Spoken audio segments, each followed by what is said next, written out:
Neighbor was stealing water from my supply, so I ruined him. I found out about the power part because the tenants devolved into shouting at their landlord.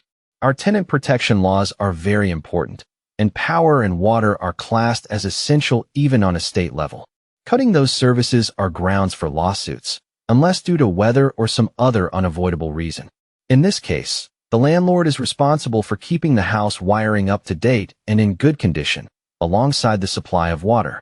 So the tenants were not happy, and one of them immediately moved out 2 days later when it was informed that water and power will not be returning the very same day this happened. Both tenants in the 2 floors lodged a complaint with the police, and if a person is in clear breach of laws, the police have the authority to fine or penalize the person without a court judgment. It can be challenged in court if the person thinks that they were unfairly penalized, but they still have to pay the fines and will only be refunded if and when the court finds the fines unlawful.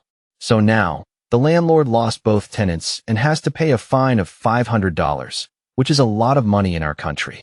He also has to refund the security deposits of both tenants and cannot rent out until both issues are fixed, which will cost him more money.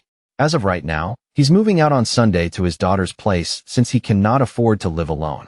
The tenants were his only source of income, and he's a retired mechanic, so he has no other income. He did find out why the motor kept drawing power, overloaded the wiring, and burned out. He came by to my gate and asked me if I turned off my water, and I said, "Oh yeah, my tank had a new leak on a pipe, and I turned it off till the next day until the plumber came by to fix the issue." Y'all, the look on his face. He kept a straight one, but I just knew he was holding back. He just said, "Oh okay," and went back inside. Not sure if he knows I know, but I don't care because he can't do anything. I'm getting a plumber down next week to correct my plumbing and remove any pipes that leave my property. So I got rid of my water issue and a neighbor who could potentially be a pain in the ass by simply flicking a tap off. 2 birds, 1 stone, I'd say. TLDR, bought an abandoned house. Neighbor was siphoning water from my supply. Turned off my water supply when the motor was running. Motor burned out the wiring in the house and cut off water and power to him and his tenants.